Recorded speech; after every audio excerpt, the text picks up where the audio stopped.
Hello, adventurer. It's good to see you. You have made it to the morning grind. Welcome, welcome. It's the live stream at the beginning of the Geekverse, where we talk about all types of topics in geekdom, gaming, and fantasy, with an emphasis on being constructive and creating the things that we want to exist in the world. It's all on the grind, Sizemore. Can't be too fine, can't be too coarse. That's exactly right. There are a lot of adventures to be had today. Dungeons to explore and monsters to slay, and who knows what a random encounter might send our way. That's why we have to prepare, so settle in now for the morning grind with your favorite beverage in hand. Tea? Or maybe something a little stronger. I've got a few bottles of the old Wynyard left. Whatever you want. Pull up a chair. Dude. If you're feeling fancy, how about a cappuccino? Or a frappuccino? Or how about an espresso? Just tea, thank you. Sounds good to me, Gandalf. Whatever you want. I'm just glad you're here. Everyone is welcome. You can just watch if you want. You don't have to worship anything you don't want to worship. Thank you, Mike. But be forewarned. Sometimes we get really strange characters around here. Wait, what's that you say? Why can't you come and be a part of the stream? My wife would disown me. Oh no, I bet she'll be fine with it. Come on in. Am I scared for my safety? No.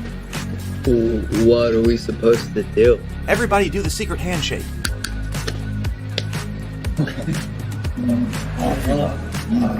Secret cultist handshake.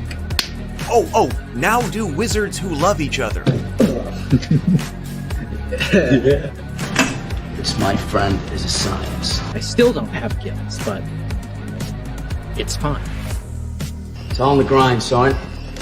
Can't be too fine, can't be too coarse. Dude, this would be a sick place to bring the band. Indeed it would be, Dave. It really would. I'm seeing more people coming in. Welcome, glad to have you here. Oh, look, here's someone new. Is this the cultist meetup? Yes it is. Come to hang out? Please accept me. I have nothing else. Okay, we accept you. Everyone's welcome here. Brought some snacks. Well, that makes things even better. You want some coffee? I don't drink coffee.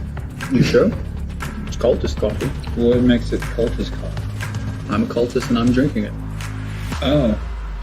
Then I'll have some. What exactly is going on here? I'm seeing more people coming in. Welcome. It's so great to have you. Oh, and look, here comes another stranger. Can we help you? Yes, fellow cultists. I could really use some food. Oh yeah? Welcome. We have donuts. Oh, it's me. I'm glad I'm here. I'm sure you have a few questions for me, though. What's your name? Who do you work for? What god do you worship? Great questions, Rob. I'm Steve King, and I worship Nyarlathotep. No, not really. I'm just Heath, and I won't be worshiping anything this morning. But I will be your host. Welcome to the office. We're going to have a great time. I've got my coffee ready, because now it's time for the morning grind. If you could become a fish, that would be amazing. Then I could command you with my mental fish powers. Hey, good morning, everyone. Good morning. It is great to see you. Welcome to my home. Welcome to the office, and welcome to the morning grind this Sunday here on Memorial Day weekend. I was out late last night because I went to my brother's house. He had a kind of a party. We grilled out. We did hot dogs, hamburgers. We had badminton in the yard. We had all kinds of things going on. So hopefully you will have something like that too. It was a lot of fun. But I was out late, so I'm here now. So let's see who all is here. Lots of people here. We're live streaming on a bunch of different channels because this is cultist related. So we're live streaming on the Cultists channel as well as the Cultists on Facebook. And I just shared this to the Cultist fan group over on Facebook. So we will see who comes on in. It is good to see you. If you are watching on one of those channels and you don't know who I am the producer and co-writer of the Cultists, and we're currently working on an RPG for it. And it is fantastic to have you. Ordinarily, we stream the show on the Heath's Geekverse channel, which it is streaming there. But you could be watching elsewhere, and it's great to have you. So, hey, so there's PH. Hey, PH, good morning, good morning. I'm glad you're here. We're going to go over the magic, do a read-through of the magic that we did last time, because I cleaned it up. And a lot of that was based on your recommendation. So, hey, James, good morning. Good morning. So, yep. Good morning, Lynn. Good morning. Jason, good morning. Tomocrat, gang's all here. Oh, even Sable Phoenix is here. Good morning, Sable Phoenix. And Zero the Blade, Robert, Mike. Fantastic. Fantastic. All right. So, what's been going on? Brianna and I, on Wednesday, we did get the Kickstarter page submitted to Kickstarter for this. So that doesn't mean that it's finished yet, because I've got to get, I'm putting together, I'm not going to launch until, we've got all the beta material and we've done some beta testing and things like this, but I went ahead and submitted. I don't know what the status that is. I feel like I should have heard back. Maybe I have not heard back yet. Of course, this is a weekend, but I wanted it to, I've still got to put the costs of different products in there, all the shirts and things like that. I loaded up all the items. I don't have all of my cost list yet. And that's partially because, like with this book, I don't know the cost to produce this book yet, because we're still writing it, even though we're getting closer to the end. But nonetheless, I submitted it to them for their review. Let's see. Your verification details for the Cultists, a Cthulhu comedy RPG and mockumentary web show have been confirmed. Does that mean that it's approved?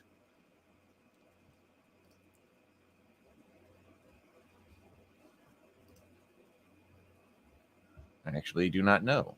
Well, anyway, so I submitted it. Let me see if I go here. What happens when I look here?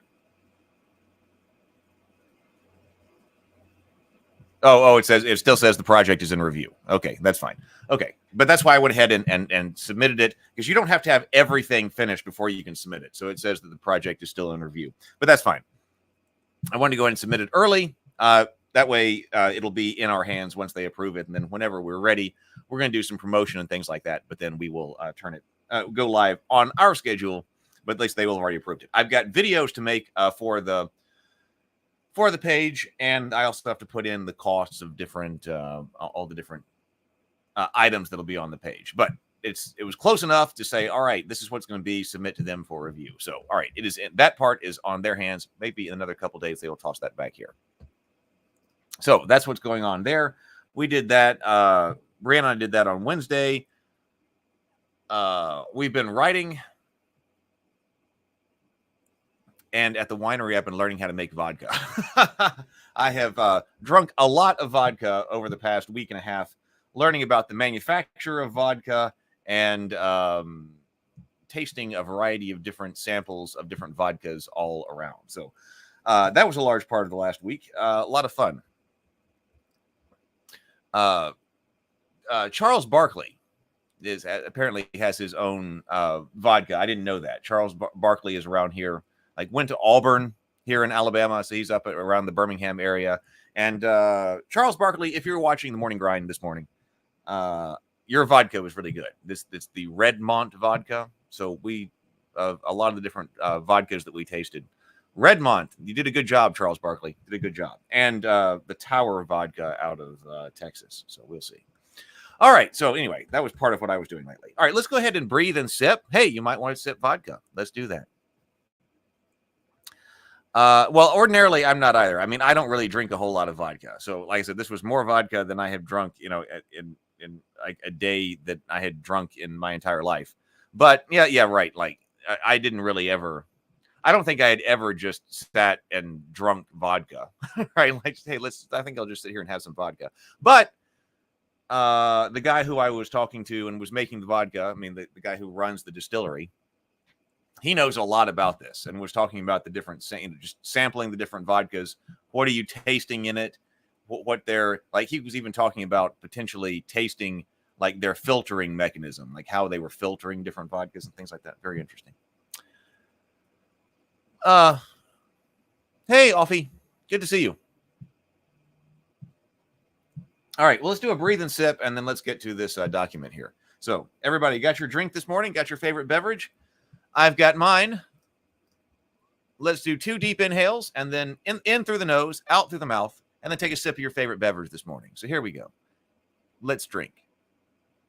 Let's breathe and then sip. Let's breathe. In, here we go.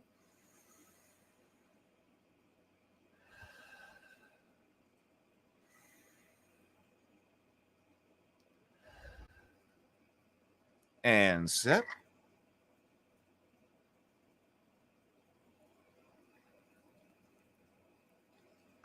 There we go. There we go. Sounds good. Tastes good. All right. Let's bring up our cultist document here.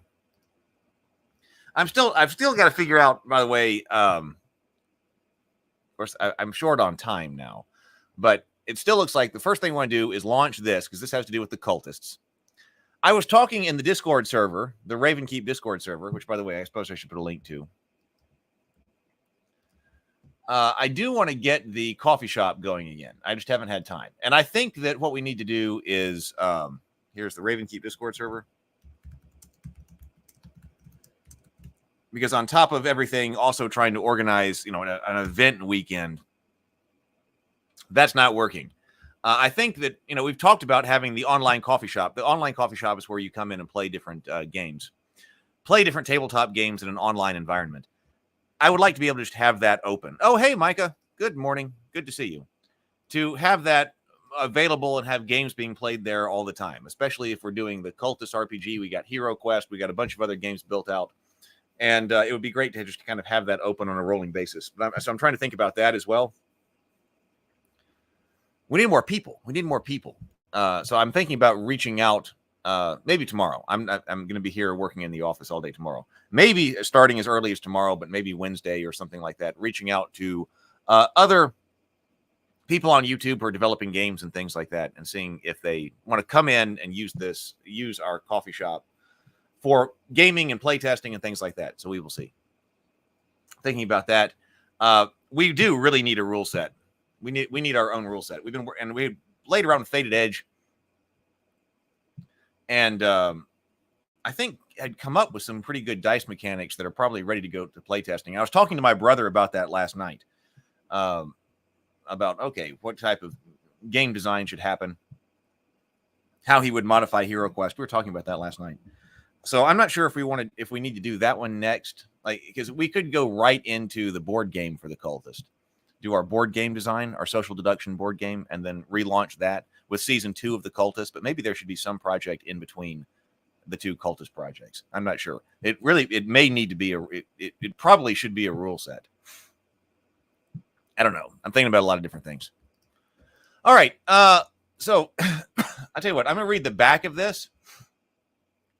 This is the back of the book, and Brianna did put together the cover of not only the book in general, but the beta playtest released version of it. She put together the covers, and she sent that to me so that I can put together a basic layout for beta testing when we're done here.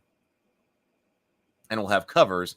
And so this is what went on the back, and I think this is a really great back. So if you were wondering what we're doing, the back of the book, if you picked it up, would say this: you can't summon Cthulhu with sour cream and onion. Is your wand, altar, red hot brand of Cthulhu and greenstone idol ready? No? Well, do you at least have some dice? Yes? Okay, great. That'll be enough. The Cultist role-playing game is a GM optional, rules-light tabletop RPG where you'll portray modern Lovecraftian cultists engaged in absurdist mockumentary-style comedy antics.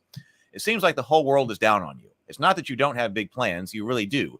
Perhaps you'll learn as much forbidden knowledge as you can and give your brain to Yogg-Sothoth. Maybe you'll dig up your grandfather and try to reanimate him with some poetry from an old book. Or maybe just cut your heart out as a sacrifice to Cthulhu. Well, if your mom would let you have a real knife again, she doesn't understand. Her and the rest of society. They're the problem. Nothing's wrong with you. You know that for sure. No matter what they think, you're carrying on. Yabba zabba da, Cthulhu, really. Waggle naggle fatagan. The Cultist RPG is based on The Cultists, a comedy web show about modern-day Lovecraftian cultists who just want to worship Cthulhu and other gods in a world full of people who don't understand. The Cultist is available now on YouTube, playable in 1 to 2 hours. So that's the back, and I think that's pretty good. There were a few adjustments there, but I wanted to... I finished that off, and I sent it to Brianna so that she adjusted both files. I moved it over to GM optional. But all right, that's all right. Thank you. So I really like that back. I mean, I think that really captures what this is all about. Okay, we had worked on spells and spell casting last time, and it wasn't finished, but I went through and I polished it. So I'm going to read through it one more time because it's been a few days, but I went through and I finished it based on everything that we had done last time we sat down and worked. I guess that was Wednesday. So it says spells and spell casting. Regardless of whether or not magic and the Elder Gods actually exist, see Magic and the Elder Gods and the Cultists, ritualistic spell casting plays an important part in the Cultists and can at the gaming table as well. Much of the story in the Cultists revolves around and is driven by attempts at casting spells. For instance, episode 2 of the first season, The Trouble with Necromancy, opens with Mike trying to ritualistically commune with Yogg-Sothoth with table salt. It ends with him and Rob using an ancient ritual to attempt to raise the dead. The story arc of the second half of the first season is driven by the Cultists' attempt to summon Cthulhu because they think he will be a valuable ally in their fight against the Cultists of the Yellow King. Summoning Cthulhu requires several steps, each of which is the focus of an episode. First, in episode 7, The Summoning, the Cultists attempt to summon Cthulhu and fail. They determine what might be the cause of their failure, and conduct 2 other rituals to attract Cthulhu's attention before they can attempt a second summoning. In episode 8, The Ritual, the Cultists have a ritualistic orgy. In episode 9, The Branding, the Cultists escalate their attempt to summon Cthulhu dramatically with Rob's branding. This leads to episode 10, To Raise a God, which involves another, ultimately failed attempt to summon Cthulhu. Central to season 2 is Ben's attempt to cast a spell to destroy Steve. Ben makes several gallant efforts, starting with episode 6, Power Word Kill, and culminating with an attempt to cast Phantasmal Killer in episode 10, The Return. Season 2 involves other rituals as well, notably Ben's attempt to call Rob back from the sea, and then his ceremony dedicating himself to Cthulhu. Season 2, Episode 8, At the Water's Edge. Significantly, although the attempts to cast these spells drive the story, none of them actually work. Further, even though the spells fail, the story is still brought to a successful and satisfying conclusion. For instance, even though the Cultists failed to summon Cthulhu at the end of Season 1, the failed summoning still facilitates the conclusion of the story and Ben's narrative arc. Regardless of the effectiveness of spells in the game, spell casting should not be easy. There are a number of different elements that spell casting might require. Players can use these and other elements to make spell casting difficult and add complications to the game. Generally, the greater magical effect the Cultists are trying to produce, the more difficult it should be. However, there's also plenty of comedic absurdity in the Cultists trying to do something that could easily be accomplished through ordinary means, but instead are trying to use an elaborate magical ritual. When trying to develop the techniques necessary to cast the spell, consider the following potential casting requirements. 1. Special items or spell components. Spells may require components ranging from the mundane and ordinary to the seasonal or even the very limited edition. A spell might not require just any coffee, but a pumpkin latte, and it is the middle of the summer. A spell might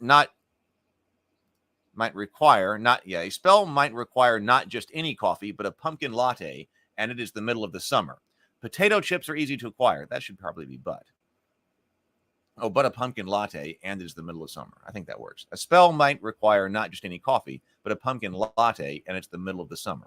Potato chips are easy to acquire, but what do you do when you need an Easter peep at Thanksgiving? Even a mundane item might be made more interesting by requiring it to be obtained in a strange way. Spells that target another character may require a personal object of theirs to be the focus of the spell. This might be a piece of clothing or something more personal like their toothbrush. Obtaining this item could be a story arc in and of itself. 2. Ritual casting methods. Spells in the Cultists are often not inconspicuous. Casting a spell usually requires dancing, chanting, grunting, bizarre gestures, and even extravagant clothing. Casting such a spell will draw the attention of the mundane world. These spells are hardly instantaneous either. Rituals could go on for several minutes or even hours. 3. Dedicated time to cast. Spells cannot be cast anytime the Cultists want. Different spells may be linked to certain times, such as the end of the day, the time of year, or even only be cast once a century when the stars are in certain alignment. Putting a time constraint on the casting of a spell is a wonderful way to drive action in the story. If the Cultists miss the casting time, they can't just try again. Keep the pressure on.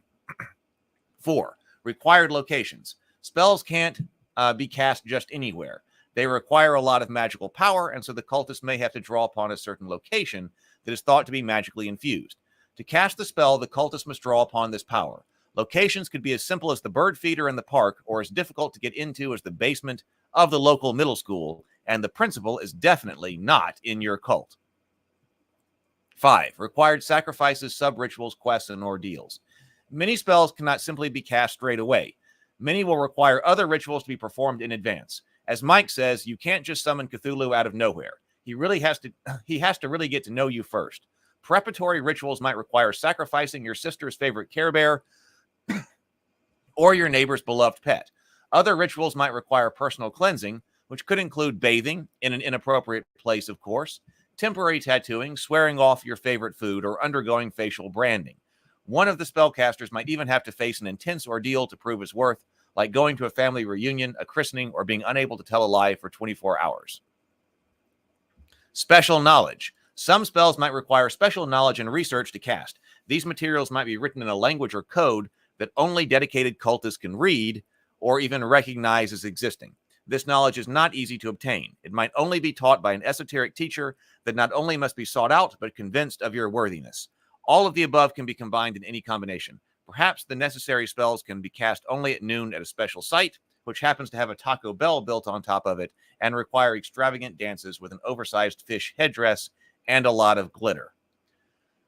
So there we go. That's what we did last time. So that's cleaned up, written through. We hadn't, I didn't finished all of the polishing all the words and things like that last time. But we went through, and that was basically creating that section on magic and spells based on the Barbarians of Lemuria spell casting that PH recommended, was basically what we did last time. So I cleaned that up. I'm happy with how that read. I think that's pretty good. I think that works very well. So we are moving along here. So I was trying to start at the beginning and then move through it again. So that gets all of the getting started done, introduction, game overview, what you need to play. All of that's been done. Character sheet explained. I've got a place in here to put a character sheet, but that'll be something that Brianna does when she's laying this out. How to play. That was basically the end of the how to play section. The structure of story, the beginning of the game, magic and the elder gods, the lead character, establishing scenes, determining the scenes, spells and spell casting. But that's not all of how to play. That was all the structure of stories and scenes. The next section is adjudicating actions. Oh, good morning. Good morning, BGD. Oh, I'm glad you approve, PH, because that was a section that was added on your recommendation. And I think that is an important section. I think it's an important section. I think that's one of the things that that distinguishes this version from this game from other versions of something like low stakes, for the main version of low stakes. So trying to provide additional information on how to invoke the feel of the web show in it. And I think that does that. I think the two sections, there are two sections on magic. There's just magic and the elder gods and whether or not magic and the elder gods exist. But then that's going to be in some kind of sidebar or something. But then that section on what you need to do with spells and spell casting. We go on to adjudicating actions. CR the Blade says, I feel like there is a 0.01 chance someone could break the game because of real world experiences, like being a shinobi with a cooking cover art. It explains all food and area access requirements. Well, that's fine. If somebody knows how to get in and has that, then there you go. Go for it. Adjudicating actions is basically done as well, except for, let's see where I was. So adjudicating actions. Let's go down and look at checks, because we were, I needed to change checks because we were dividing. So we understood dividing the section on checks. So we understood a little bit more about it. Headaches, asides.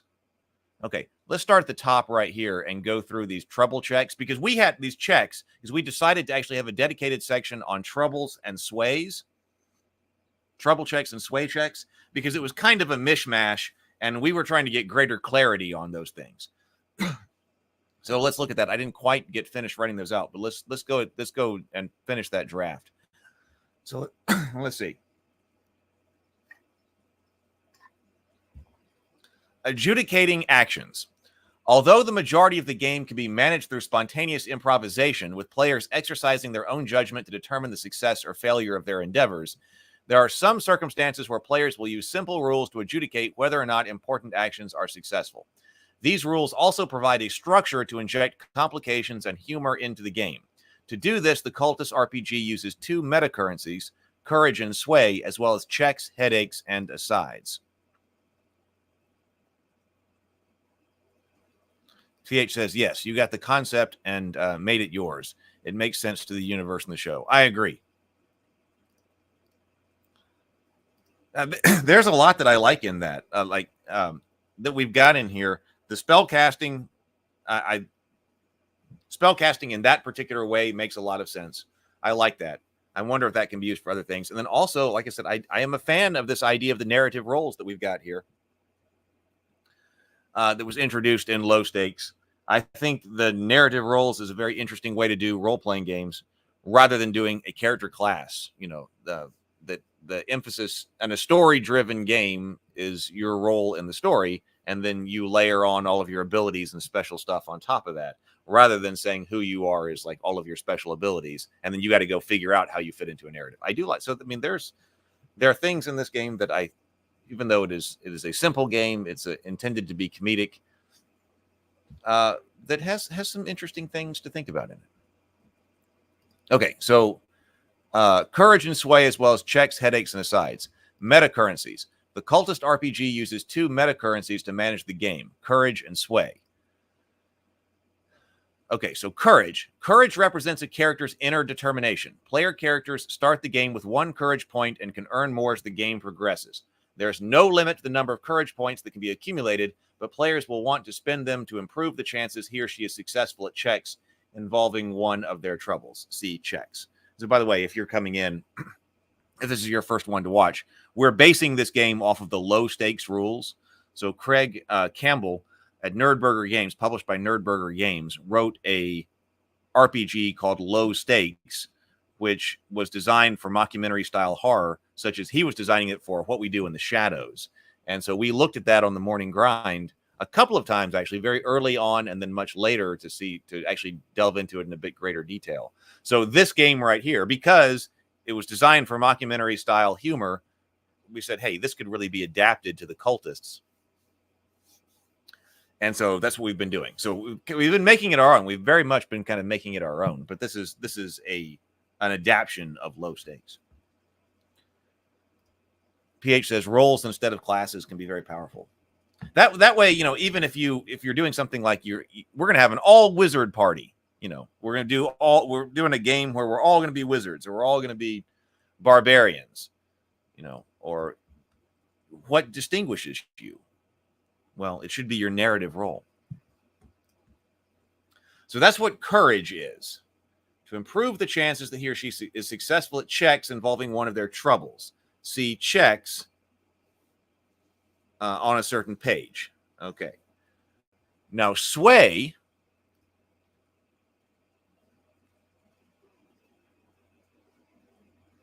Okay, let's see what it says. Because there is sway and there are sway checks. So sway, these are the meta currencies. Courage was one, sway is another one. When a character has sway, it means that character has the upper hand among their fellow cultists. I'm having trouble.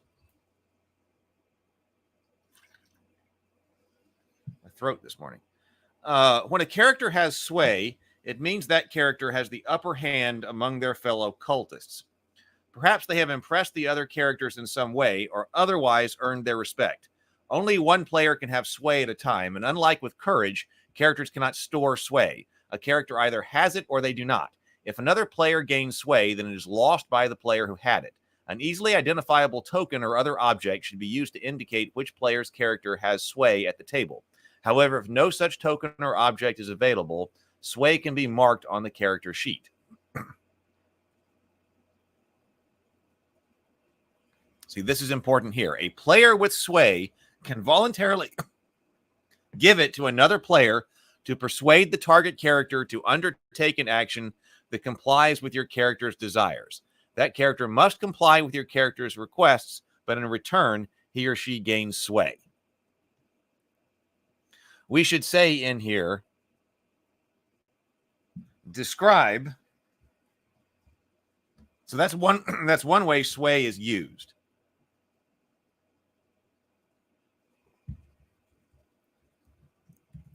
Describe how your character uses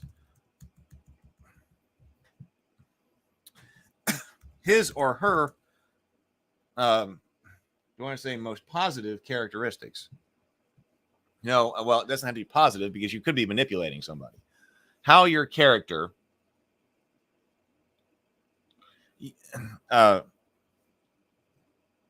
uses his or her character traits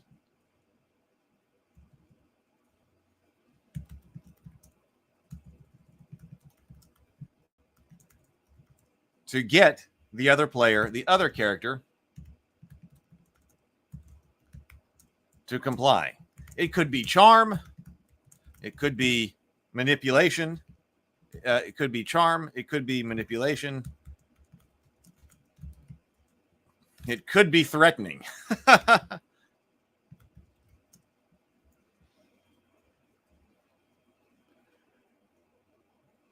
But it works. That character must comply with your character's request, but in return, he or she gains sway. Describe how your character uses his or her character traits to get the other character to comply. It could be charm. It could be manipulation. It could be reasoning.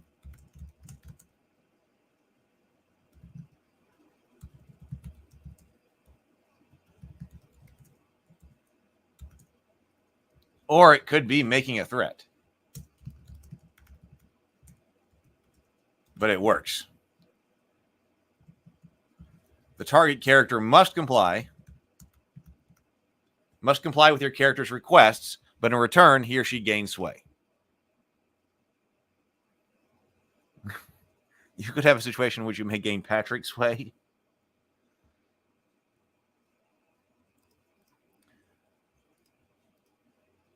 Now, but that's not a sway check. That's how you use sway. If you got it, then one of the things you can do with it, I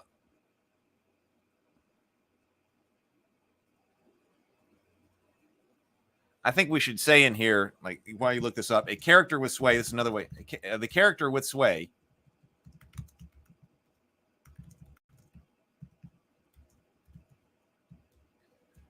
rolls additional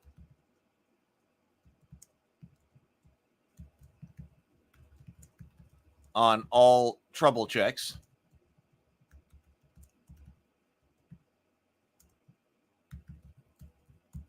P.YYY.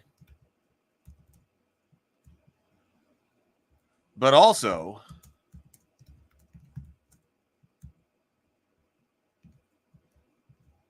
so there we go. A character with sway rolls an additional die on all trouble checks. But also a player with sway, or the player with sway, can voluntarily give it to another player to persuade the target character to undertake an action that complies with your character's desires.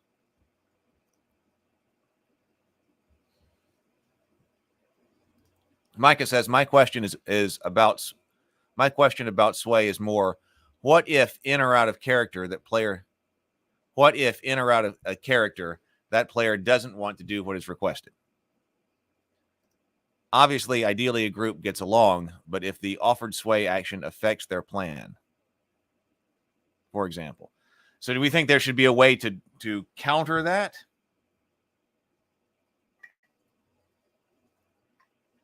I mean, we talked about how there are some fate-like influences here. Whether or not that was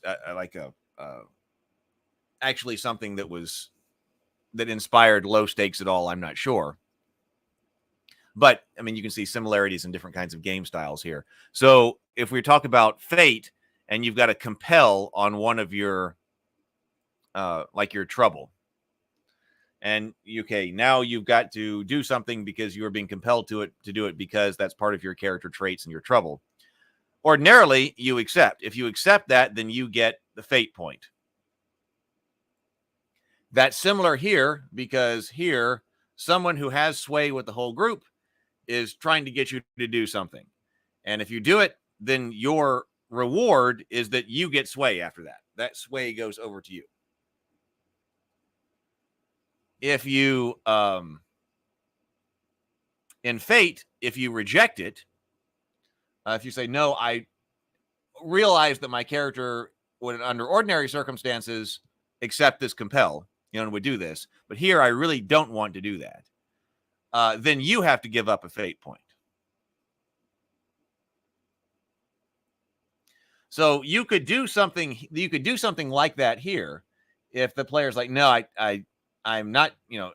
The player with sway is making their case, and it's like, no, I understand, but I'm not going to do that. You could make that person give up a courage point. So the person with sway keeps it. Didn't work, as long as you have a courage point to give to the other person.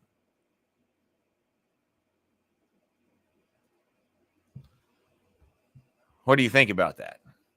Now, Anon, I completely agree here. Anon says, never use game rules to address personal problems at the table. So you're right. So that's what, that's another way this could go. Because, Sable says that too. Yeah, Anon says, for sure, I don't think that's what was being referred to. Yeah, I didn't take it that way, but it could be that what if you're trying to compel something that the player, not the character, but the player for some reason does not want to do. That seems like you're having player table drama. I mean, that sounds like out of game, drama that, okay, oh my God, this person wants me to do what? And that sounds like,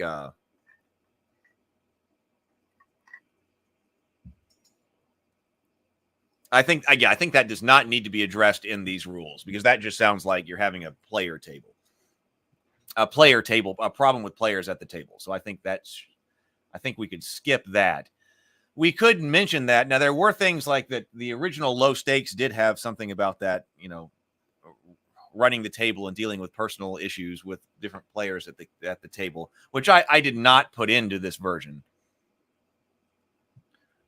But that's, yeah, I guess that came up here because, okay, you're kind of being compelled to do it. Give them, and then they have to. But what if you're not being nice out of game? Well, Sable says, isn't part of the whole thing the opportunity for interscene strife? Yes. That just plays into the whole reality show documentary vibe. If the player with sway then tries to is getting rebuffed. Okay, so then, right. So say Micah says, right, which is sort of what I was thinking, but the mechanics as presented don't address that. PH says, one could gain a meta currency that would allow them to redirect sway to another action that he intended to do before.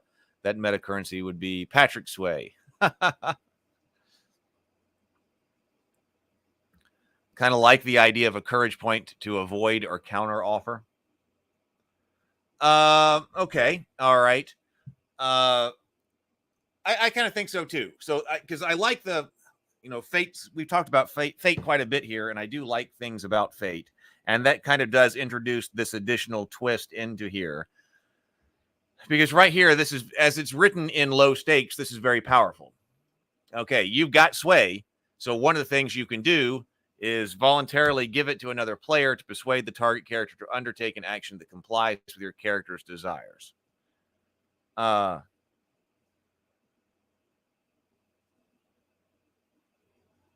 Okay. We'll come up with exactly where to put this here, but we can say, in some circumstances,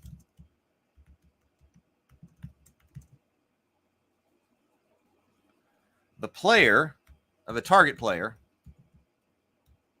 let me put this up so we can see here.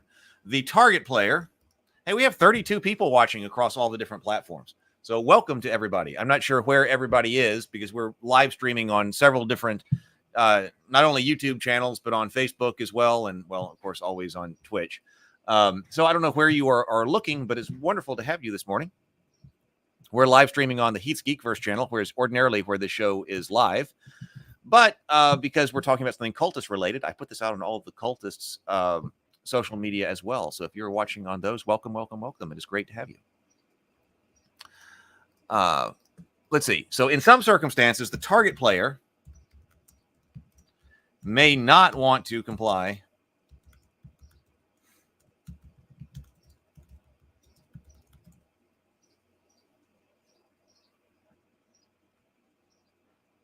you could make it as easy as, okay, no, I don't want to do that.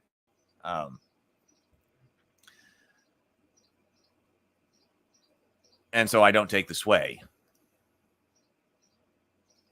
But I think it should cost something. So if you are out of courage, that makes courage more important. That how are you getting courage? Like that's so if you're out of courage, which that kind of makes sense from the name perspective too, that, oh, well,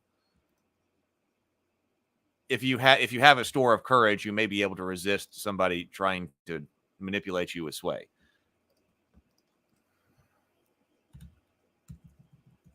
I'm going to say the target character may not want to comply with the request of the sway holder.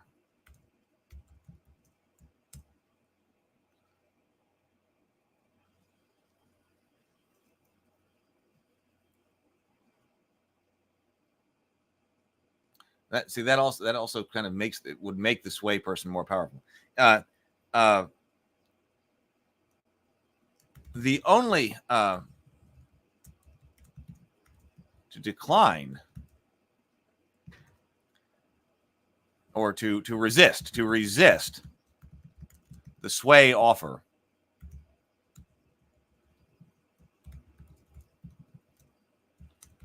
is to counteroffer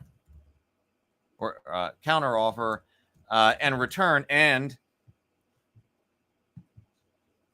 give a courage point to the sway holder. The target should describe how he or she avoids doing what the sway holder wants,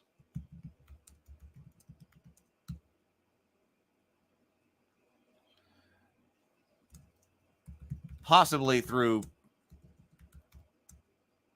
trickery,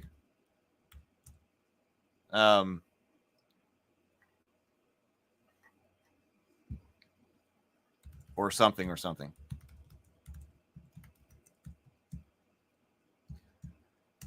The sway holder retains sway to be used later, and takes the courage point from the target. The sway holder is rebuffed.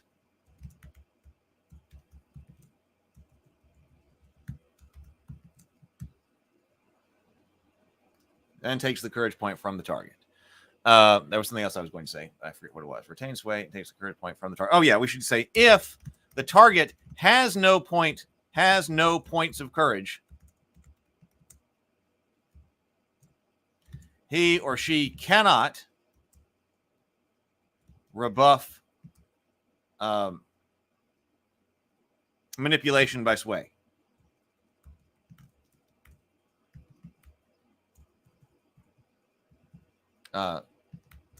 Maybe manipulation is not the right word, but that's like in Fate. If you are out of Fate points, well, the compel is going to happen to you.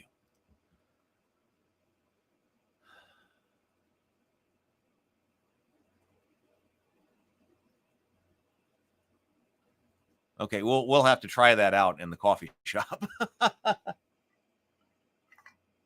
So Sable says this is a good idea. I think so too. Tomocrat coming in from Tennessee. Hi, everybody. Another person here in the South.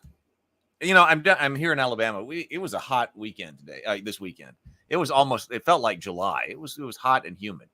And every summer I say, hey, you know, there's no reason for me to spend another summer here in Alabama. And yet here I am again, going through it again. Okay, so we need to clean up the phraseology here. The character with sway rolls an additional die on all trouble checks. So that's an advantage to having sway right there. If you are trying to overcome one of your troubles and you have sway, you do get an extra die on that check. But also, the player with sway, I like that. At least I like mentioning that here because it's going to describe that in more detail under checks. But if you look up sway, at least you know that right there. But also, the player with sway can voluntarily give it to another player to persuade the target character. So now I think this sentence needs to be revised. Can, instead of voluntarily give it, can attempt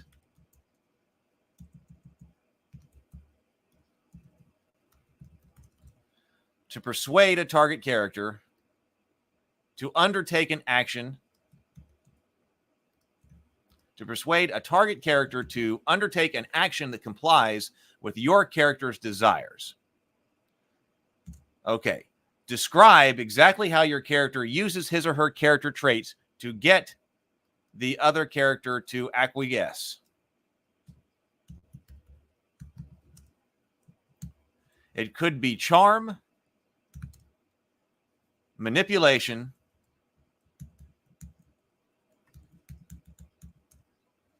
sound reasoning, a threat, or anything else.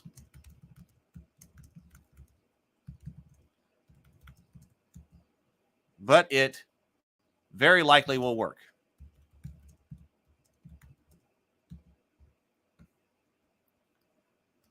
The targeted character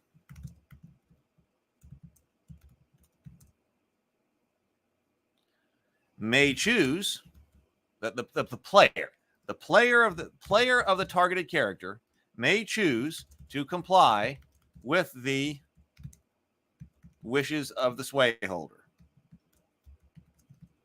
and have their character act as he or she wants. In exchange, the target takes sway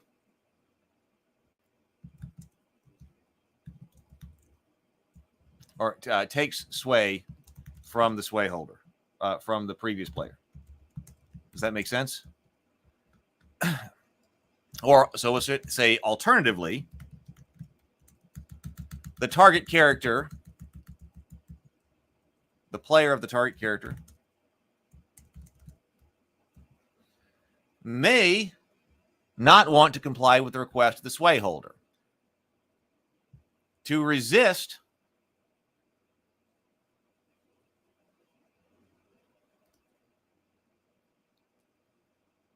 or we should say, let me see what's going on over here in the chat. Lynn says, "Hey, we have vineyards aplenty up here in New York if you want to escape the Alabama heat." Well, that's what I was. I've thought about. Hey, you know, there are wineries in other places. Maybe I should go there. Charlie, hey Charlie, good to see you. Anand says, "A while back I used a hot potato style mechanic for things like this, so perhaps sway could be framed as increasing accountability until the problem reaches the head." I used a hot potato style mechanic for this, so perhaps sway could be framed as increasing accountability.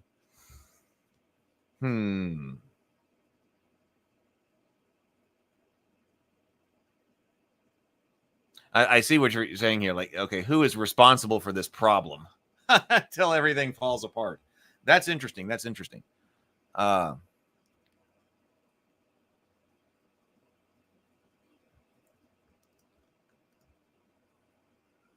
not sure. Is this about responsibility or is it who's up?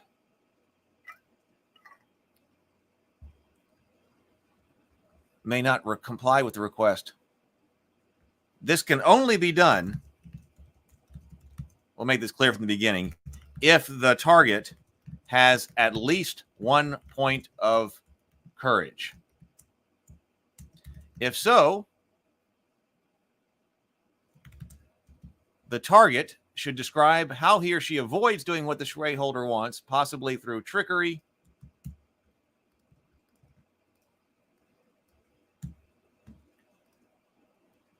manipulation, stubbornness,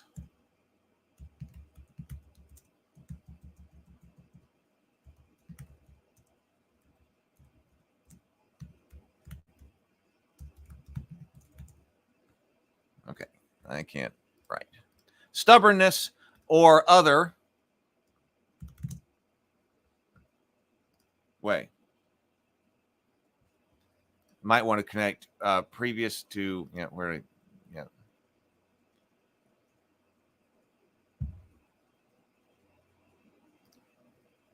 Oh, yep. Thank you. Got it. I'm definitely going to read over this anyway several times before we go. In exchange, the character takes sway from the previous player. Alternatively, the player of the target character may not want to comply with the request of the sway holder. This can only be done if the target has at least 1 point of courage. If so, the target may describe how he or she avoids doing what the sway holder wants, possibly through trickery, manipulation, stubbornness, or any other means. The sway holder is rebuffed and retains sway to be used later.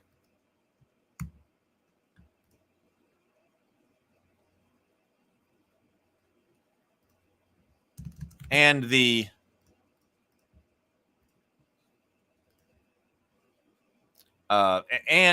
target must give 1 point of courage. So that really powers up so if you hold sway, you do have power in this. So you're feeling powerful because you can say, listen, I want this to happen. I want you to go and do this.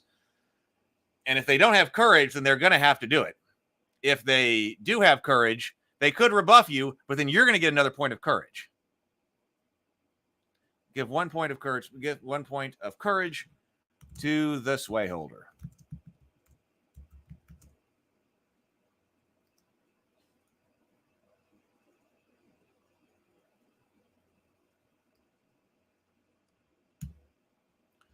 Okay. Let's read that. Alternatively, the player of the target character may not want to comply with the request of the sway holder. This can only be done if the target has at least 1 point of courage. If so, the target may describe how he or she avoids doing what the sway holder wants, possibly through trickery, manipulation, stubbornness, or any other means. The only way to resist the offer of sway is to counteroffer. We don't need that sentence anymore.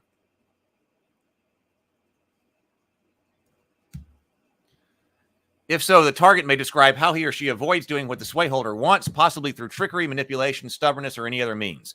The sway holder is rebuffed and retains sway to be used later, and the target must give 1 point of courage to the sway holder. If the target has no points of courage, he or she cannot rebuff the manipulation by sway.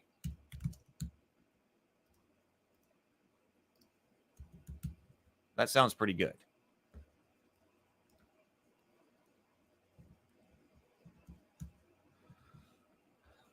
Let's do a read through of that before we go on. Like I said, I'll make sure everything is polished before off of live stream. But let's see here. I don't know anything about this. Kasha saw? We do not have any of that. Kind of like whiskey. We've got whiskey around. We've got bourbon. I've never heard of that.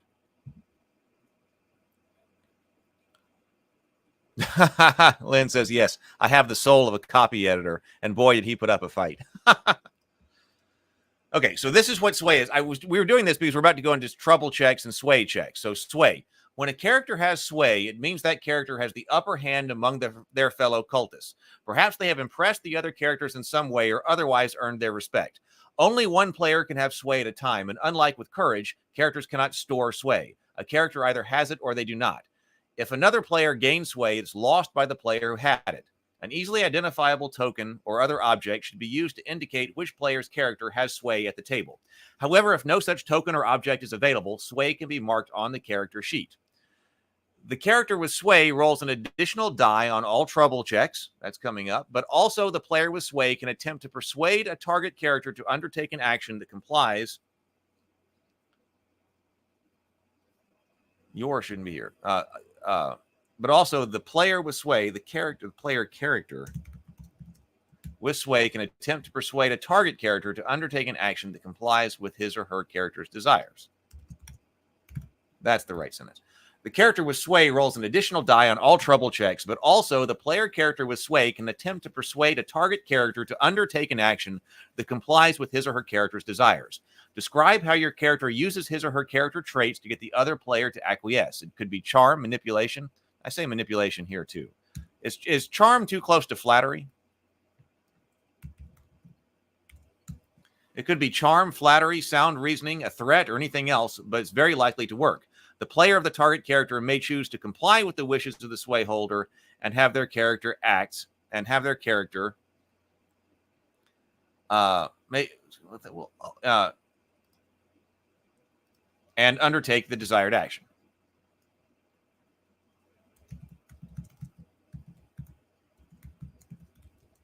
In exchange, the target takes sway from the previous player. Alternatively, the player of the target character may not want to comply with the request of the sway holder.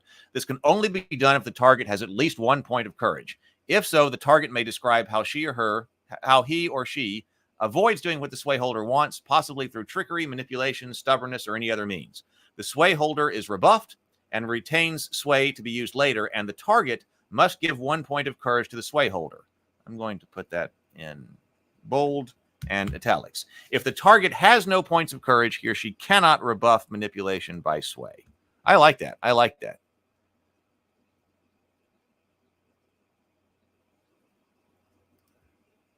Okay, so that is courage and sway. But then we move into checks. How are we doing on time here? Okay, let's keep going. Here is a check. So we needed greater clarification on the check. So this has been great, guys. We need greater clarification on the checks. And I started to separate this. So there's a checks heading, and then there's going to be a section on trouble checks. And probably this should be like that. We'll take a look at all the headings when Brianna is working on final layout, but trying to keep it structured over here in Scrivener. So we say checks. Most of the time, when a player describes the action his or her character takes, that action is automatically successful. Other players react to it, and the story moves forward. However, there are 2 circumstances where players must roll dice, called making a check, to determine the success or failure of an action. A player must make a check whenever 1, their character attempts to gain sway with their fellow cultists by using one of their sway skills, or 2, when they attempt a task involving one of their troubles. And the final thing I'm going to do as we pass through those narrative roles again is make sure that we have a complete understanding of what troubles are. Oh, skydiving training. Well, that sounds like fun, Zero. Yes. Hey, if you've got skydiving training, you can cut out of the morning grind early. No problem. All right. A player must make, or when they attempt a task involving one of their troubles. A character may only attempt 1 check per scene, and only then if it makes sense within the structure of the story being told. So this is not something like in Dungeons & Dragons where you're going to be rolling dice for checks all the time. I swing the sword, I jump over this pit, rolling. A character may only, this comes from low stakes, a character may only attempt 1 check per scene, and only then if it makes sense within the structure of the story being told. Players may only use sway skills when it makes sense in the scene for the character. That's probably redundant. Yeah, let's remove that sentence right there. A character may only attempt 1 check per scene, and only then if it makes sense within the structure of the story being told. For example, the lackey has the sway skill, impress someone with your attention to detail and focus. But if that skill is not relevant to the story being told in the scene, it cannot be used. It's not relevant to the scene. It cannot be used. Players are free to argue their case if they see some particular way the skill may indeed be relevant, but players should mutually agree as to when skills can be used and checks should be made. However, the game will be more fun if there is a bias for action and characters are allowed to at least try what they want to do. Players are frequently allowed to at least try what they want to do. To make a check, roll a single 6-sided die and see if it meets or exceeds a difficulty, DC. DCs for trouble checks are always 6. DCs for sway skill checks are always 5. If the die equals or exceeds the DC, the action is successful. Players may improve the characters. Let's move, however, here. Players may improve their character's chance of success in 2 ways. 1, roll an additional die for every point of courage spent. You may spend as many points as courage points as your character has in his or her reserve. 2, the player with sway rolls an additional die on any check they make. When multiple dice are rolled on a check, at least one die must equal or exceed the DC of the check for any action to be successful. Anytime a check is failed, you must introduce a headache into the game. So there we go. What do we think about that passage? To me, that tells you what checks are in general and gives you the general rules for adjudicating a check. What says, I didn't realize that one has to jump out of an airplane. It's a very captive audience here. If you want to leave, you have to go jump out of an airplane.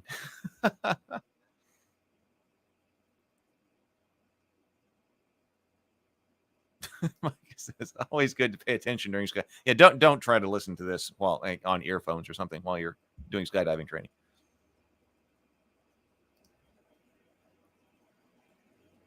Oh, Anon, this is interesting. The rules for sway here make it far better to hold rather than pass, which is bad because it's ultimately a spotlight mechanic, and holders should be more likely to encounter trouble, not less. Okay, let's think about that. The rules for sway here make it far better to hold rather than pass, which is bad because it's ultimately a spotlight mechanic, and holders should be more likely to encounter trouble, not less.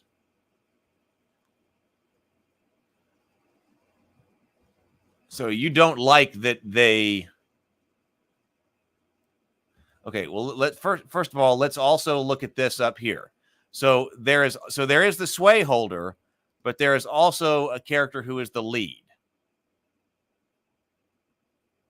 No, this is interesting. So the lead character right here, players should collectively select a character to be the lead in the initial scene. The lead character is central to the scene, with much of the action focused on or around him or her. This character begins the game with sway. When a scene concludes, the player of that scene's lead selects a new lead for the subsequent scene. The chosen player character becomes the primary focus of the new scene, with the majority of the action centered on him or her. The previous lead transitions to the role of scene moderator for the next scene. See below. The lead passes around the table in this way until everyone has had a turn. Once every player has been the lead, the round is complete. The previous lead chooses a new lead, and play continues with a new round. Everyone does not need to get an equal number of turns as the lead during the game. As long as everyone has had a turn, allow the game to conclude when the story naturally comes to an end. Note that the lead in a scene does not automatically start the scene with sway after the start of the game. After the first scene, sway will rotate among the players according to its own rules. See sway. So there is the lead, this idea of the lead as well. In the very first scene, the player who has the lead will also have sway. But that's not the case after the first scene.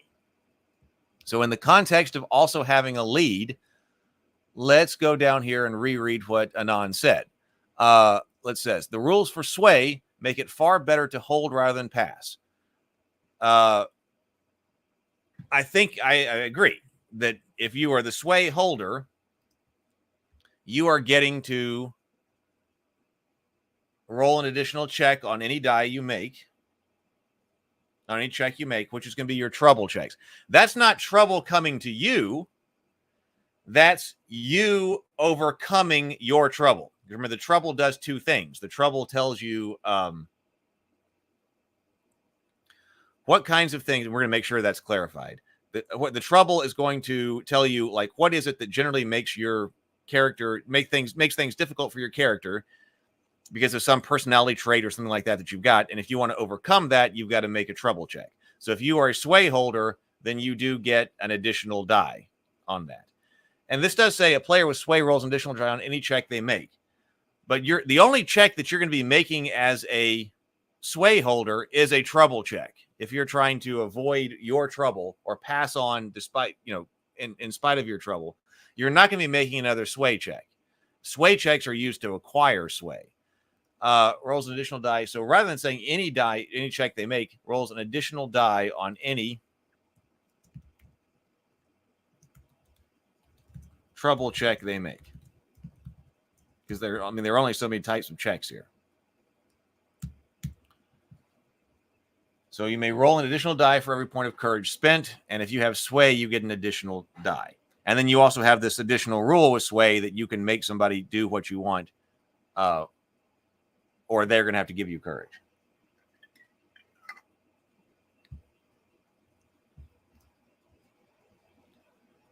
Let's see.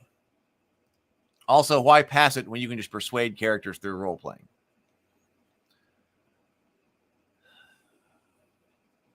You can persuade characters through role-playing. So I think you can persuade characters through role-playing. So the way it was originally written is that because in this case, you're basically putting a compel on somebody. Anybody at any time, whether or not you've got sway or you do not have sway, you can try to convince somebody to do something through role-playing. Not a problem.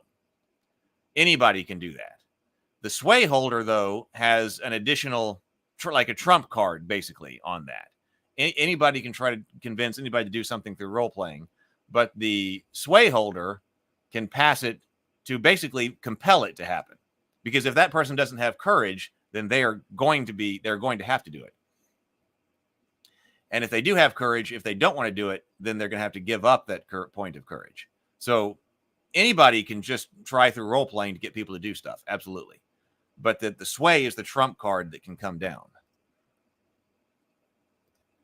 So what if they have to expend courage to retain, burns through it to resist, or use without making someone else do something?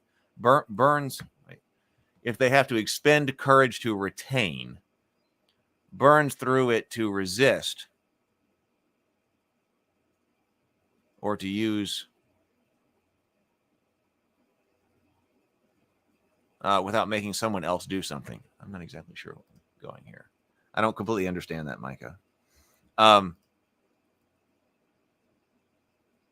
So when multiple dice are rolled for a check. All right, so let's go to trouble checks. Trouble checks. Trouble checks should only be made when there are clear stakes for a character regarding whether or not they will overcome their trouble. So that's it. See, trouble checks, we should...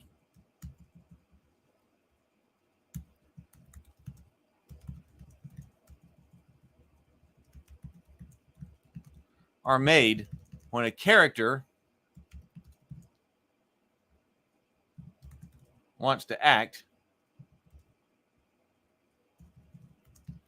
against their ordinary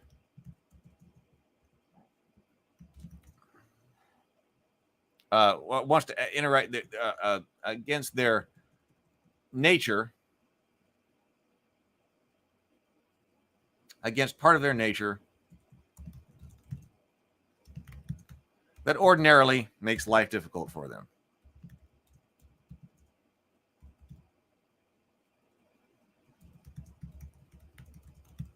Should we make a reference here to see troubles?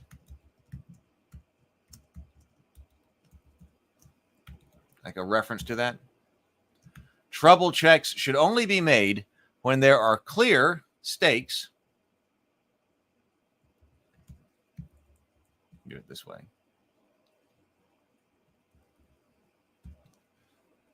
For the characters regarding clear stakes for the character regarding whether or not they will overcome their trouble. If the conflicted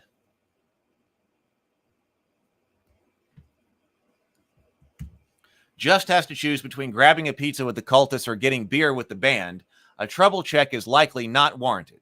Dave gives in to his default state and goes with the band. However,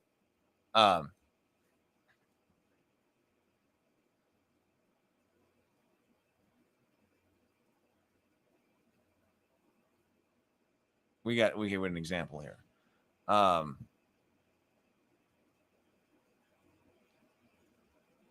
Yeah, let's move this down. Character regarding whether or not they will overcome their trouble.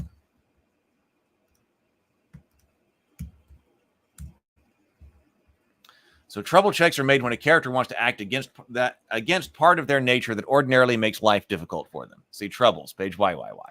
Trouble checks should only be made when there is clear stakes for the character regarding whether or not they will overcome their trouble. If they're not, if there would be no consequence,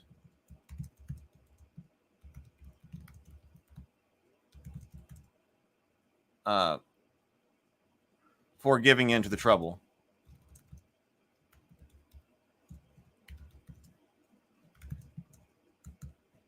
then no trouble check should be rolled.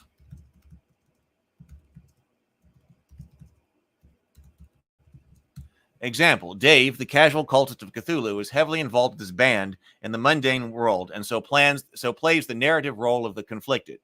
One of his troubles is resist the temptations of the mundane world. This means that Dave is usually distracted from the cult by the band and all of its activities. That's a reoccurring story beat for his character. When temptation arises, Dave gives in. However, when the band's temptation arises, Dave gives in. However, there may be a critical point in the narrative where Dave must resist that temptation so as to prioritize joining the cult for an important ritual rather than going to band practice. Because the ritual is so important, the players believe it's narratively appropriate for Dave to try to resist the band and join the cultists instead. Therefore, Dave's player can make a trouble check to see if Dave resists temptation.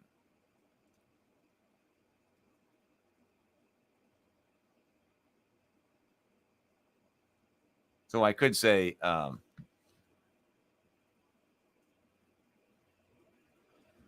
this here, if Dave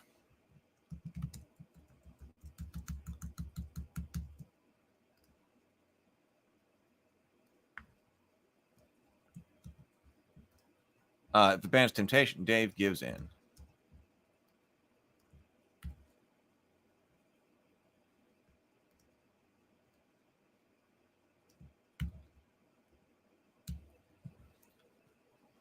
Trouble check, yeah. Situation, a trouble check, and generally use a few points. Yeah, so let's put that up here. Therefore, Dave's player can make a trouble check. Dave might even want to expend a few points of courage to ensure this, to help ensure this check is successful.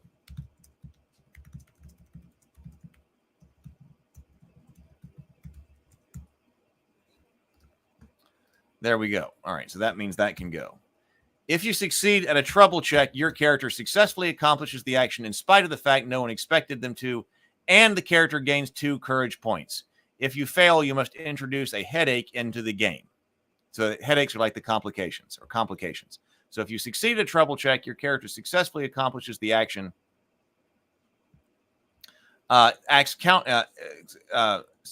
Your character acts counter to their worst nature, to that part of their nature, acts counter to, successfully accomplishes the action that no one expected them to, and the character gains 2 courage points. If you fail, you must introduce a headache into the game. How does that sound? Ridiculous? Bad? Okay, failing the example for the conflicted here means not being part of whatever scene they're in and taking sway with them if they had it.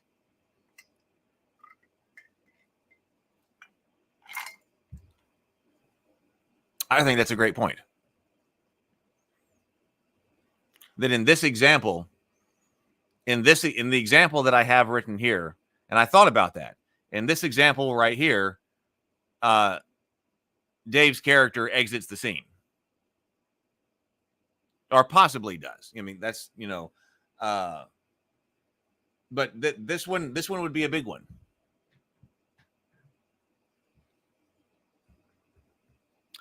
So can we come up with a different example? We got stuff up here. Let me scroll up here. Anon says, I get that, and sway holders should have a harder time overcoming their trouble. Or else, why else pass it? Oh, you want the player to have. So what's the benefit of having sway? So you think that it should be more difficult to pass a trouble check if you have sway. That would mean that the benefit of having sway would be that you can make a compel on another character. Am I following that right here?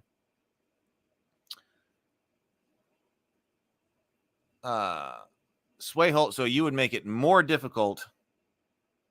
What does that mean? That you're trying to encourage people to pass sway, but you can get So there is also sway check. So sway checks are made when a player, and I haven't finished writing this section out here, but sway checks are made when the player character wants to use one of her special sway skills to get a leg up on your fellow cultists. Only one player can attempt a sway skill check in a scene. Only one player can attempt a sway skill check during a scene to gain sway. To be eligible to make a skill check, the player must undertake a narrative action that would garner favorable attention from others or earn their respect, even if only temporarily. The lead has priority in making sway skill checks, followed by other players, and finally the scene moderator. So I was starting to write an example of the critic has the sway skill, persuade someone through harsh criticism. If you succeed at a sway skill check, your character gains sway among the cultists. The character who previously had sway loses it. If you fail, you must introduce a headache into the game. So my understanding, the way that the low stakes was set up, is that players are going to be attempting sway skill checks using the things that they are good at to undertake a narrative action that would garner favorable attention from others and earn their respect, even if only temporarily, and giving them sway. And then while you're holding it, you're going to get +1 bonus to your trouble checks, and then also have the ability to force a compel to somebody else. But somebody else is going to come along next scene and try to take that from you. And priority is given to the lead in a scene. And I think I understand why that is, because if you are the lead in a scene, you may not have sway, because I'm thinking about some scenes where Ben is down. Ben is down, but now the scene comes and focuses on him. So he may choose to do something as the lead that's going to impress everybody. I'm down at the moment, but now I'm the lead of this scene. The scene is focused on me. I'm going to have priority in making a sway skill check if I want to take sway from the other person who had it. So,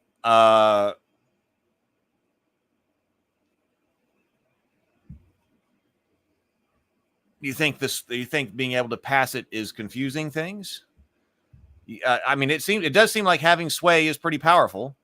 You do get the +1, but it seems like by design in low stakes here. So you get the +1 to your trouble checks, +1 die to your trouble checks, and you can potentially compel someone.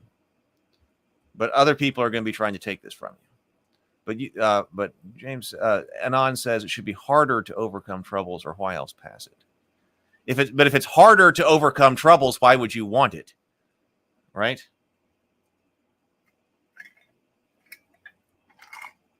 If it makes it more difficult for you to overcome troubles, why would you try to undertake sway checks? So Micah says, if courage is expended to keep the sway, then players burn courage faster to keep overcoming their troubles. If players try to counter-offer the sway action requested, they're burning courage and can resist if they have no courage. If players try to counter-offer the sway action requested, they're burning courage and can't resist. Correct. Yes, that's correct. Yes. So that way, both sides are using courage if the sway isn't being passed freely to someone who accepts it. All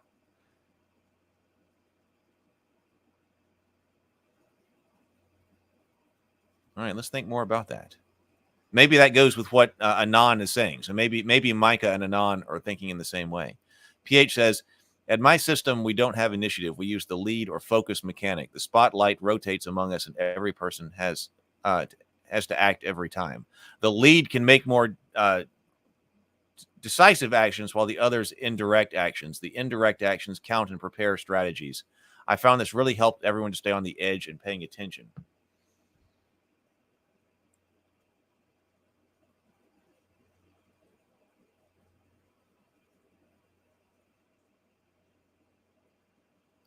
Yeah, and 2 courage points per success. Yeah, I'll definitely keep sway indefinitely if I ever got it. Yeah, well, I mean, I suppose you could keep sway indefinitely. I mean, every scene, somebody's going to try to take it from you. I mean, right? But it does sound like having sway is a good thing, right? What are the consequences for a failed test that uses sway? A normal failure would be something, but using sway and failing may cause resentment or something. You pushed too hard and still failed. Anytime you fail a check, you must introduce a headache into the game. So if you failed in your attempt to gain sway, you introduce a headache into the game. If you attempt a trouble check, then you fail, you introduce a headache into the game. So that is normal failure. Normal failure is adding a headache into the game. There's no like normal failure and critical failure and so forth. It's just, hey, if you fail, if you're going to, I'm going to try to do this check. If I succeed, then I get what I want. If I don't, then I have to introduce a complication, a headache into the game. Can you accumulate courage? Yes. If so, can you require spending it to compel someone and courage to resist that compulsion?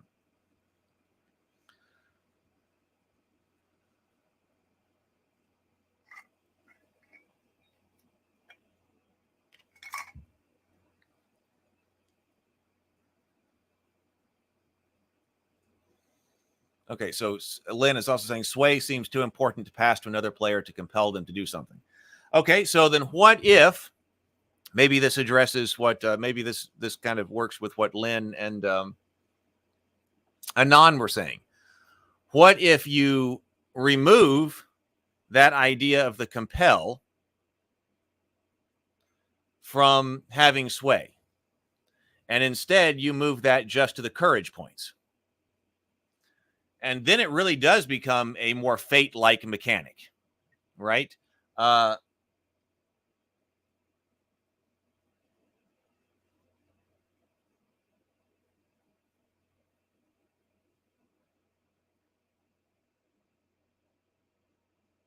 I was thinking about this in a couple of different ways. But you could say then, all right, you can manipulate, you can try to get people to do things through role playing. You can absolutely do that. Or anybody can say,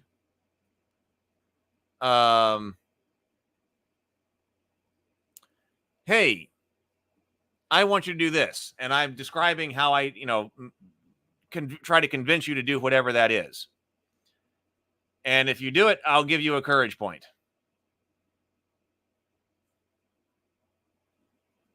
And that person can either choose to accept that courage point and do the thing, whatever it is, or reject that courage or reject it. But then they have to give up a courage point to them. So you think just moving that off of sway is the way to go? Micah says, the way to get the least headaches is to avoid burning courage too fast.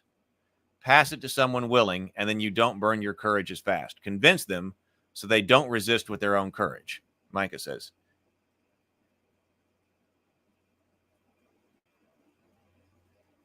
Yep. So that's what Lynn was saying. Yep, that's what I was getting at. Make it strictly a contest of courage points. When everyone is burning courage too quickly.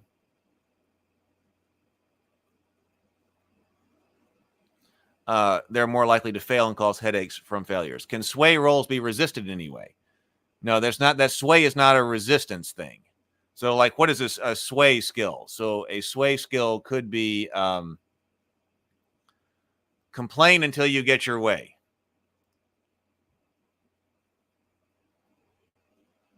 Impress others with your style and panache. Improve another by being his or her wingman or fin man. Make someone else feel cool. So, like, no one's it's not set up so that someone is resisting your sway skill check. Anon, would removing the giving up sway be part of would that help your situation?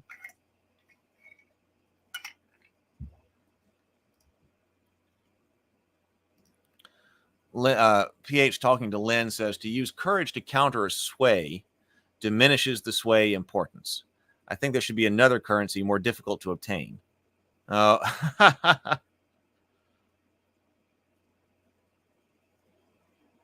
I agree. There does seem to be some asymmetry there. That if you've got sway and you're sending this over, can you resist with just courage? With courage, I think it's simple enough that you just need two. You courage and then sway is probably enough because you also have the lead character. Yeah, I know. So introducing, so I like sway being the. I mean, sway should be good.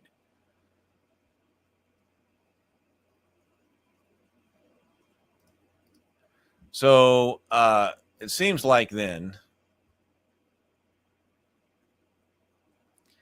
this right here. So it seems like we're kind of going to a character with sway rolls an additional die on all trouble checks. That's your advantage.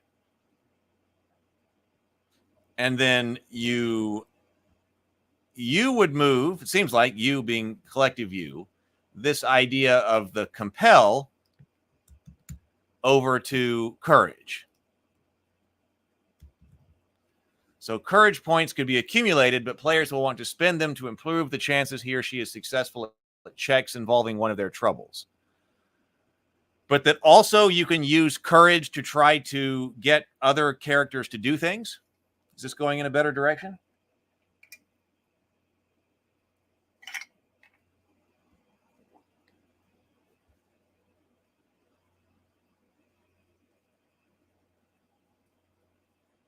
Does that make sense that if you've got a courage point, like, hey, I want you to go over there and do whatever, and I'll attach a courage point to it. And somebody says, no, I don't want to do that. They can't just reject your courage point. They're going to have to use one of their courage points to give to you. So if you've got a courage point and you're going to use it on a compel on somebody, you're either going to get them to do what you wanted, or you're going to get another courage point. Just make note here. Should this be courage?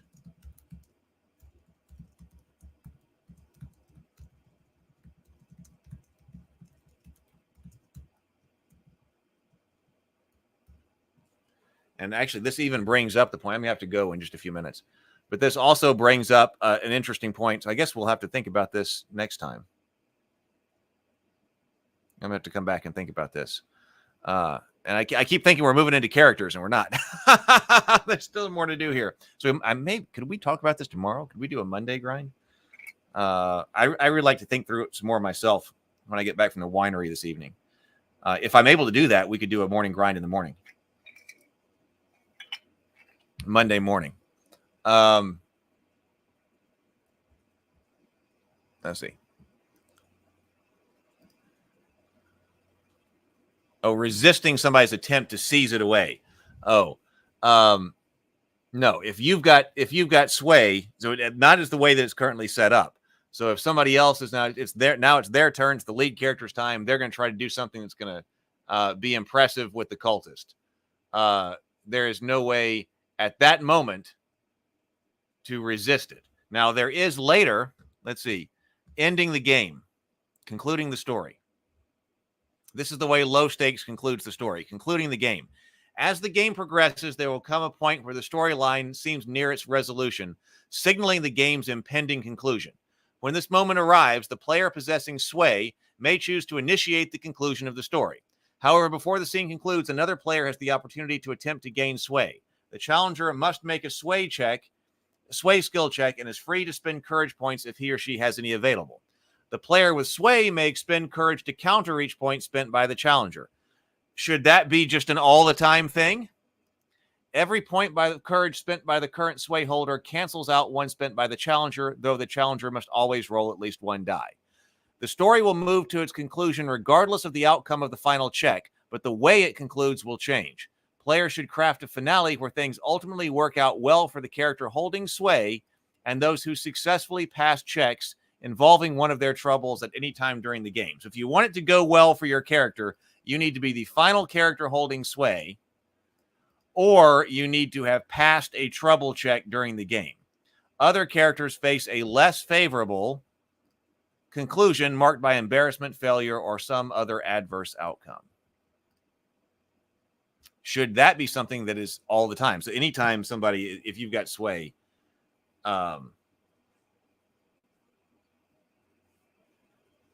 should somebody be able to counter it?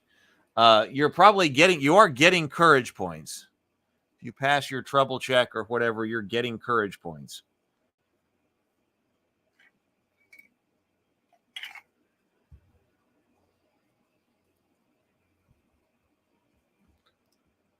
Let's see. Sable says, is a normal failure what you turn into if you cease being a normal man? Yes, right. Yes. Mike says, having sway is about framing the scene and an extra die on check. Having sway is about framing the scene if the compel is removed. Yes. Anon says, no, that's fine. Okay. Is sway a narrative and mechanical advantage? Maybe it should be one or the other.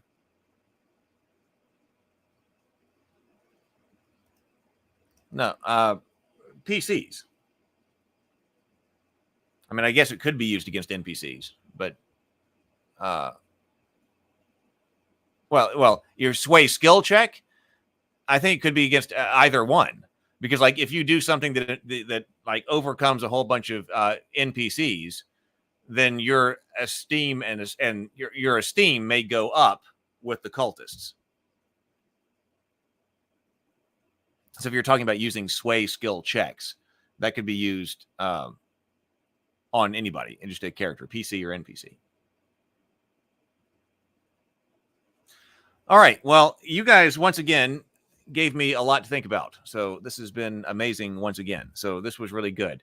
I'm going to try to think about this this afternoon or this evening when I get back in. We've been going for an hour and a half. So this is a good session.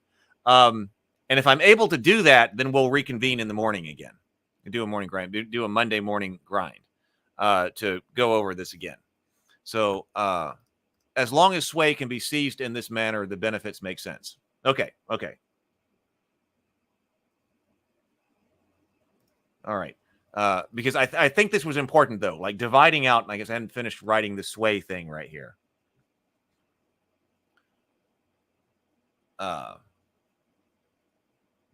So we'll work on that. So I'll work on that section, then we'll go there because that seems to be like we're moving through this. I do want to be sure that we've got I know this was a thing with Anon as well, to make sure that the troubles are written well and everyone understands their meaning. I want to be sure of that as we go through here. All right. All right. So, all right. I got to get out of here because I've got things I got to do. So I'll work on that. I'll see you in let me put the link to the Discord server. If you're new here, Discord server, Ravenkeep Discord server. Let me drop this link. I would love it if you would hang with us, subscribe to wherever you are, wherever you're watching the stream. We got, I noticed we had 40 people watching. So that's fantastic. Please do like the stream. However you found us, if you're not part of the Discord server, would love for you to come in and be part of the Discord server. Hopefully I'll work on this tonight and then see you tomorrow. I hope to see you tomorrow. Look in the Discord server. I'll let you know if we're coming in tomorrow. Otherwise, it'll be Wednesday. Later, everybody. Have a good day. Go forth, be creative, and be constructive.